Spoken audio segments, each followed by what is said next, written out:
नमस्कार, आप देख रहे हैं इंडिया न्यूज़ 53 और आपके साथ मैं हूं फारूक। आइए नज़र डालते हैं आज दिन भर की खास खबरों पर। गुरुवार को लालबाग रोड पर आरटीओ विभाग ने बिना परमिट चल रहे वाहनों के खिलाफ कार्रवाई की। इस दौरान युवा नेता हर्षित ठाकुर ने ऑटो चालकों का पक्ष रखा। शहर में कई ऑटो बिना परमिट के संचालित हो रहे हैं। कई ऑटो खंडवा तो कई ऑटो इंदौर महाराष्ट्र के पासिंग के नंबरों पर बुरहानपुर में दौड़ रहे हैं। इसकी शिकायत मिलने के बाद कलेक्टर प्रवीण सिंह के निर्देश पर आरटीओ राकेश कुमार भूरिया ने लालबाग रोड पर कार्रवाई शुरू की, जिसमें उन्होंने 3 ऑटो को बिना परमिट के पाया और जब्त कर लिया। इसी बीच निर्दलीय विधायक ठाकुर सुरेंद्र सिंह के भतीजे युवा नेता हर्षित ठाकुर ऑटो वालों के पक्ष में आरटीओ अधिकारी के पास पहुंचे। उन्होंने आरटीओ अधिकारी राकेश कुमार भूरिया से निवेदन किया कि शहर में 90% ऑटो पुराने हैं और इनका परमिट नहीं बन सका, इसलिए गरीब ऑटो वालों के खिलाफ कार्रवाई न करें, बल्कि ऐसा कोई रास्ता निकाले जिससे ऑटो चालक आसानी से अपनी आजीविका चला सकें। आरटीओ अधिकारी ने कहा कि कलेक्टर की परमिशन पर बिना परमिट के ऑटो चालकों के खिलाफ कार्रवाई की जा रही है। हालांकि कार्रवाई के दौरान कई ऑटो चालक आरटीओ राकेश कुमार भूरिया से कार्रवाई को लेकर बहस करने लगे। वहीं युवा नेता हर्षित ठाकुर ने कहा कि शहर में 90% ऑटो चालकों के परमिट नहीं है। पुराने ऑटो होने के कारण उनके कागजात नहीं निकलते हैं। वो कागजात न होने पर परमिट नहीं बना सकते, इसलिए पूर्व में भी रहे आरटीओ से कई बार इस पर चर्चा की जा चुकी है।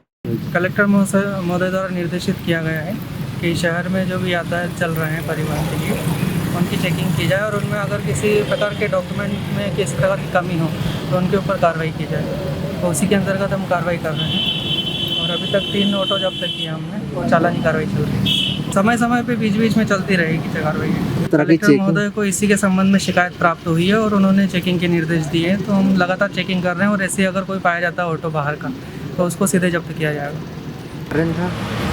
बहुत सारे ऑटो वालों के फ़ोन आए कि यहाँ चेकिंग चालू है और कोई भी ऑटो वाले अपने जेब में परमिट नहीं रखते हैं, तो उनके प्रॉब्लम्स को लेके साहब से बात करना है, निवेदन करना है। साहब ने बोला कि कंसिडर करेंगे और इसकी एक मीटिंग लेके रास्ता निकालेंगे कि कैसा कर सकते हैं परमिट वालों के लिए और नॉन परमिट वालों के लिए। भैया नॉन परमिट ऑटो अधिकतर ही घूम रहे 90%। उसका लॉजिक ये है कि ऑटो बहुत पुराने हैं इनके, उसकी फिटनेस आ ही नहीं सकती और फिटनेस नहीं आएगी तो परमिट नहीं बनेगा, तो परमिट बन ही नहीं सकता। कोई गरीब को भूखा तो नहीं मार देंगे अपन।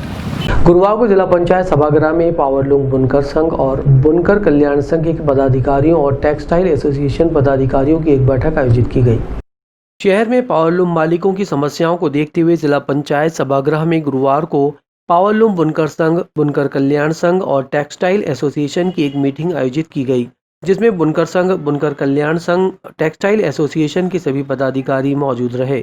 इस दौरान अनुविभागीय अधिकारी काशीनाथ बड़ोले पहुंचे और उन्होंने संगठनों से चर्चा शुरू की, जिसके बाद सभी ने एकमत से निर्णय लिया कि प्रशासनिक अधिकारियों से मीटिंग करने के पहले आपसी में बैठकर बुनकरों की समस्याओं पर चर्चा करना चाहते हैं।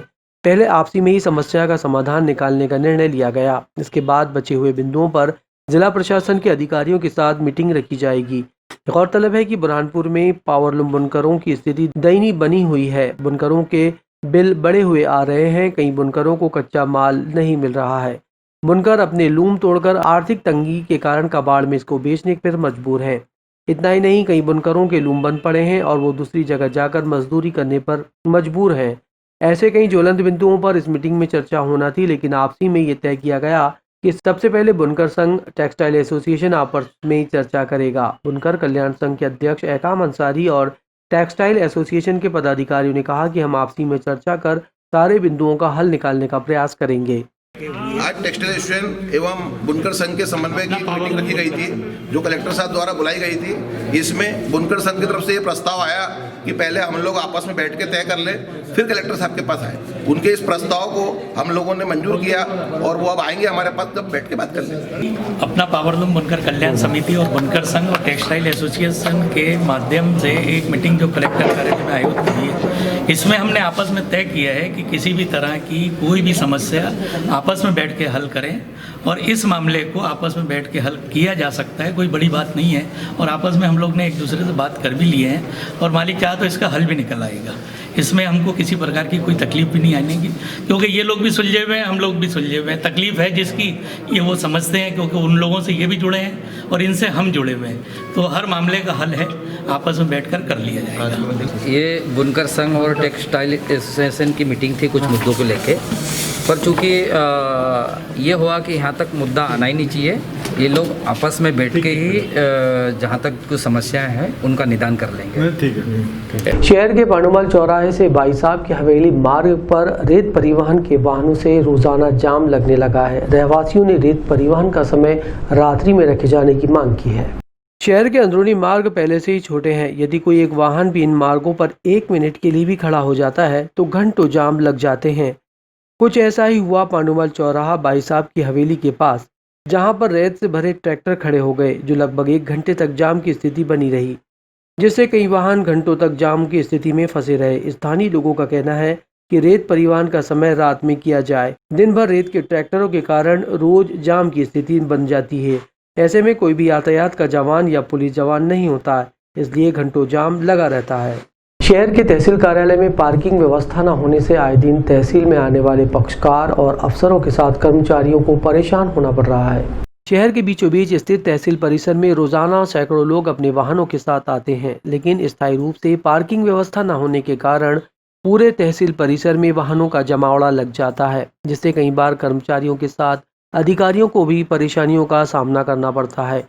इसको देखते हुए अनुविभागीय अधिकारी काशीनाथ बड़ोले ने कहा कि जो लोग बिना वजह अपने वाहन तहसील परिसर में खड़े कर रहे हैं, उनके वाहनों को चिन्हित कर कार्रवाई की जाएगी। साथ ही पुराने जिला अस्पताल को पार्किंग स्थल बनाने के लिए पत्र भी लिखा गया है। गौरतलब है कि पहले भी कई बार वाहन चालकों को तहसील परिसर से बाहर किया गया, लेकिन अधिकारियों के जाते ही व्यवस्थाएं पुराने ढर्रे पर आ जाती हैं। तहसील परिसर में वाहनों की कतार देखी जा सकती है, जिसके कारण यहाँ आने वाले पक्षकारों को बैठने तक जगह नहीं मिलती। ऊपर से कुछ बिचौलिए अपने टेबल लगाकर बैठे हैं। अब देखना यह है कि अधिकारी क्या कार्रवाई करते हैं। देखिए, तहसील परिसर में एक तो बहुत सारे कर्मचारी हैं और कुछ प्रेशर लोग भी अपने काम से आ जाते हैं, और कुछ वकील भी जो वहाँ बैठते हैं, मुंशी वकीली वगैरह करते हैं, वो आ जाते हैं। इस कारण गाड़ियों की भीड़ हो सकती है। फिर भी कुछ ऐसे लोग हो सकते हैं जो गाड़ी रख के कहीं चले जाते हैं, तो ऐसे लोगों को चिन्हांकन करके उनके विरुद्ध कार्रवाई की जाएगी। सर, तहसील के सामने जिला अस्पताल, पुराना जिला अस्पताल है, उसको कचरे के रूप में उपयोग किया जा रहा है। अगर उसको पार्किंग के रूप में उपयोग किया जाए, उसका प्रस्ताव चल रहा है कि उसको पार्किंग के रूप में उपयोग करने का, उसमें जल्द अमल में लाया जाएगा। सिंधी बस्ती से कलेक्टर कार्यालय के पहुंच मार्ग का पेचवर्क विभाग ने शुरू कर दिया है, जिससे वाहन चालकों को सड़कों के गड्ढों से राहत मिली है। सिंधी बस्ती चौराहे से बहादुरपुर रोड पहुंच मार्ग पर लंबे समय से गड्ढे हो गए थे। इसको लेकर मीडिया ने कई बार खबरें प्रमुखता से प्रसारित की।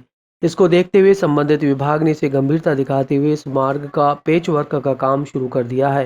गौरतलब है कि इंडिया न्यूज़ 53 द्वारा भी इस रोड की खबर को प्रमुखता से प्रसारित किया गया था, जिसके बाद शासन प्रशासन हरकत में आया और रोड का काम और पेच वर्क शुरू कर दिया गया है। इससे आवागमन करने वाले वाहन चालकों और राहगीरों को आसानी होगी। छिंदवाड़ा के परासिया में आंगनवाड़ियों में पोषण आहार सप्ताह का आयोजन किया गया। इस दौरान बच्चों को रुचिकर भोजन कराया गया। जिला छिंदवाड़ा के परासिया में आंगनवाड़ी वार्ड क्रमांक 18 और 19 में मटका पोषण सप्ताह का आयोजन किया गया। कार्यक्रम में बच्चों को वेजिटेबल पुलाव सहित अन्य भोजन कराए गए। बच्चों में खाने के प्रति रुचि जागृत करने के लिए विभिन्न प्रकार के कार्यक्रमों का आयोजन आंगनवाड़ी के माध्यम से कराया जाता है। आज परासिया विधानसभा के वार्ड क्रमांक 18-19 में भी सामाजिक कार्यकर्ता प्रतिभा सोनी और आंगनवाड़ी सहायिका के नेतृत्व में बच्चों को कुपोषण से बचाने के लिए विभिन्न प्रकार के भोजन बनाकर उसे बच्चों को परोसा गया, ताकि बच्चों में खाने के प्रति रुचि बनी रहे। इंडिया न्यूज़ 53 के लिए शेख उबैद की रिपोर्ट। जिला छिंदवाड़ा में निजी स्कूलों द्वारा अभिभावकों से मनमानी फीस वसूल किए जाने के खिलाफ जिला प्रशासन को मुख्यमंत्री के नाम अभिभावक संघ ने एक ज्ञापन दिया। छिंदवाड़ा जिले में निजी स्कूलों द्वारा मनमानी कर अभिभावकों से ज्यादा फीस वसूल की जा रही है। उच्च न्यायालय के आदेश के अनुसार निजी स्कूल सिर्फ ट्यूशन फीस के अलावा अन्य किसी प्रकार की फीस नहीं ले सकते, लेकिन स्कूल संचालक आदेश का पालन न कर ट्यूशन फीस के नाम पर पूरे साल भर की फीस वसूल कर रहे हैं। गुरुवार को अभिभावक संघ के सदस्यों ने मुख्यमंत्री शिवराज सिंह चौहान के नाम जिला प्रशासन को अपनी मांगों के साथ एक ज्ञापन सौंपा और लूट मचाने वाले स्कूलों पर सख्त से सख्त कार्रवाई किए जाने की मांग की। इंडिया न्यूज़ 53 के लिए शेख उबैद की रिपोर्ट।